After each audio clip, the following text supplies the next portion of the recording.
And then there's the Chinese. This is already one of the 5 fastest collapsing workforces in human history. And this data from June of last year is wrong. They updated the data in July. Check out the bottom of it.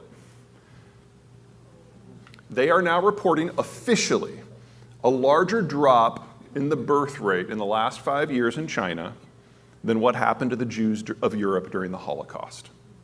That's official data. Unofficially, the Chinese Academy of Sciences, which is kind of their wise men group that interprets government statistics, says that this is wrong, that they've overcounted their population by more than 100 million people, suggesting that the yellow bars don't exist. And this is not the low case forecast now. There are a number of independent Chinese demographers who say that those yellow bars should be more than twice as large. China is not a country in demographic decay. China is a country in the final stages of absolute demographic collapse, and it will cease existing as a unified, industrialized nation state within 10 years. Now, how it goes down, what happens the next day, those are going to be 2 of the questions of our age. And for those of you who know Chinese history, you will recognize that this has happened before.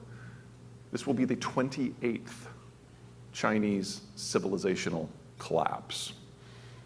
But this time, everyone's urbanized and old.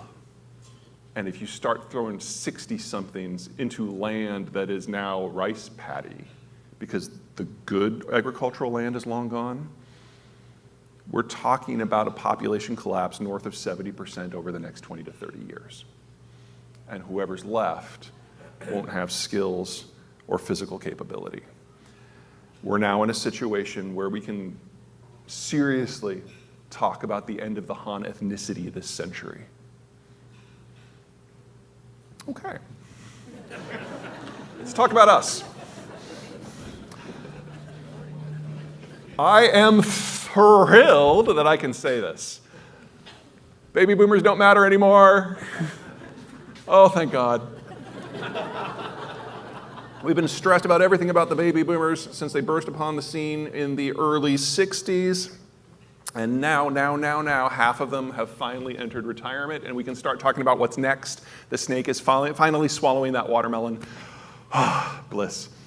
Of course, they're the baby boomers, and it's all got to be about them. So they are rolling a couple grenades into the room on their way out. Number 1, capital. Half of the boomers have already retired. That means half of them have already liquidated their life savings and gone from stocks and bonds into relatively low velocity investments like T-bills and cash. The velocity of capital has slowed. The cost of capital has roughly tripled in the last 5 years. It will triple again in the next few years as the rest of them liquidate their savings upon retirement. This isn't the Fed. This isn't Trump, this isn't Biden, this is not the business cycle. This is the boomers saying goodbye in that special way they have. Second, labor. Half of the boomers have already retired. They're our single largest concentration of skilled labor. The inflation we've been experiencing the last few years, I'm not suggesting there aren't a lot of things in play, there are a lot of things in play, but the single biggest piece is labor inflation. And that will last until such time as another large generation fills their shoes. And that won't be for quite some time. So if you're going to ignore everything else that I say, remember this: hire and borrow, hire and borrow, hire and borrow. Because the boomers aren't done leaving yet. And capital and labor costs are going to go up sharply from here for years, and in some cases, decades. This is the best macroeconomic environment for expansion we're going to have in quite some time. More on that in a minute.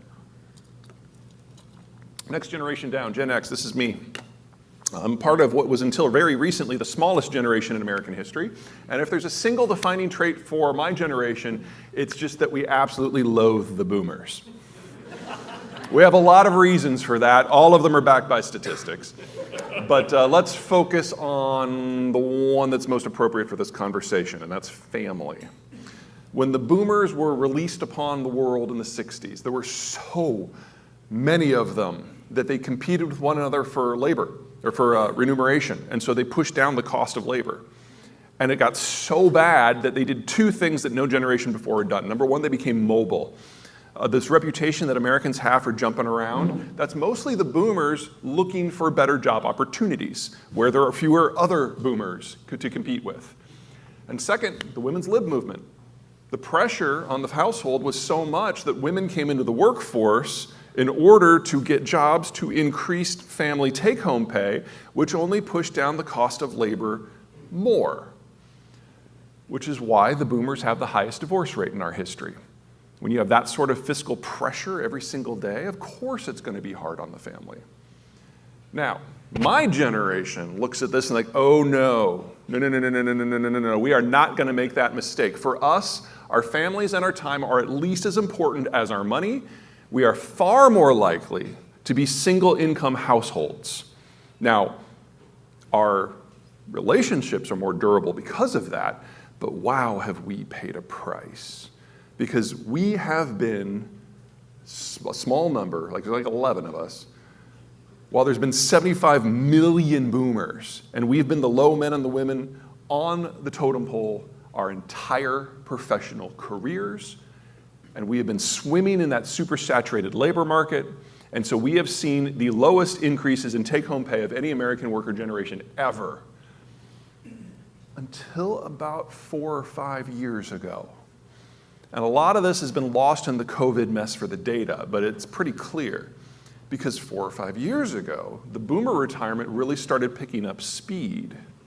And even if everyone in my generation wanted to work, and I assure you we do not, there would have never been enough of us to fill all of those boomer shoes. And so over the last 4 years, we have seen record increases in take-home pay because we're the only game in town.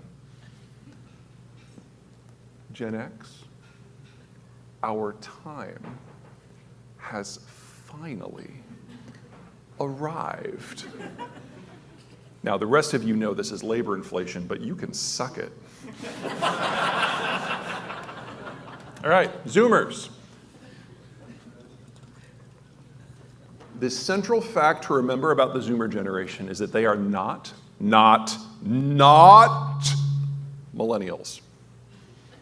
Millennials were raised by the boomers. They were told that they were special. They didn't keep track of the score at the soccer game. They went off for Europe for 6 years after college to find themselves. Very high self-esteem, the millennials.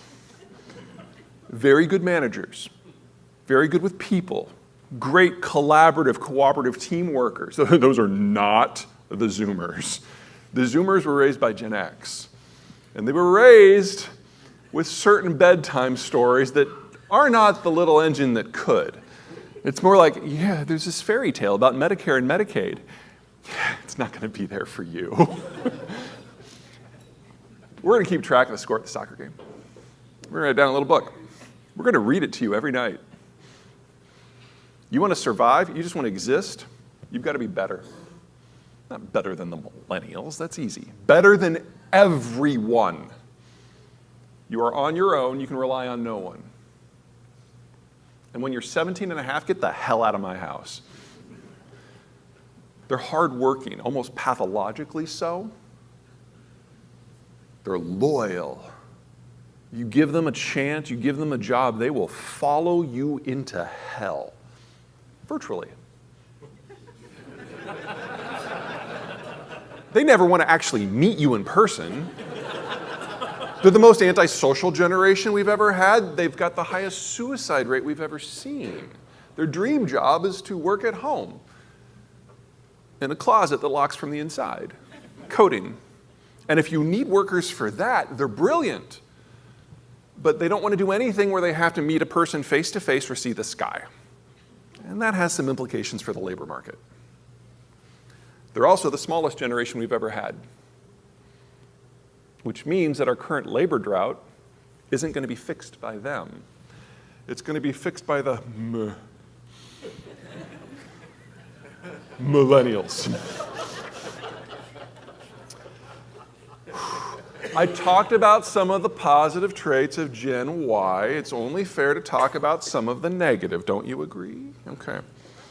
Narcissistic, lazy, show up for work at the beginning of the week at the crack of dawn on a Tuesday. The data supports that for half of them. The other half have always done everything that we have ever requested of them. I didn't phrase that fairly. The other half have always done everything that we have always demanded of them. They graduated from school a semester early. They didn't go off to find themselves. They went straight into the workforce, and because of it, they got screwed. They were the last ones into the room when the financial crisis hit, and so they were the first ones kicked out. Whether millennials did everything right by the negative stereotypes or everything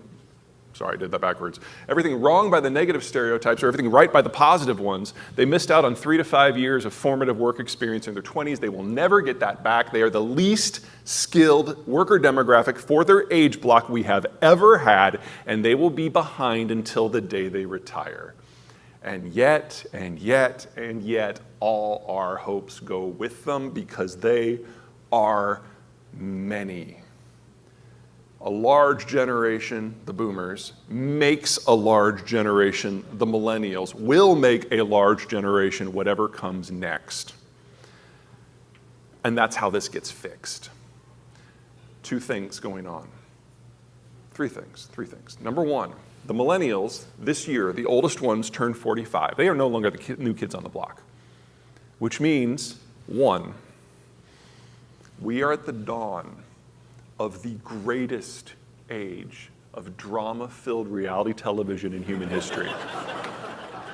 Because for the next 15 years, we get this rolling cadence of millennial midlife crises. 2, in 10 years, the millennials will be entering their mid-50s, and they will be in that capital-rich demographic.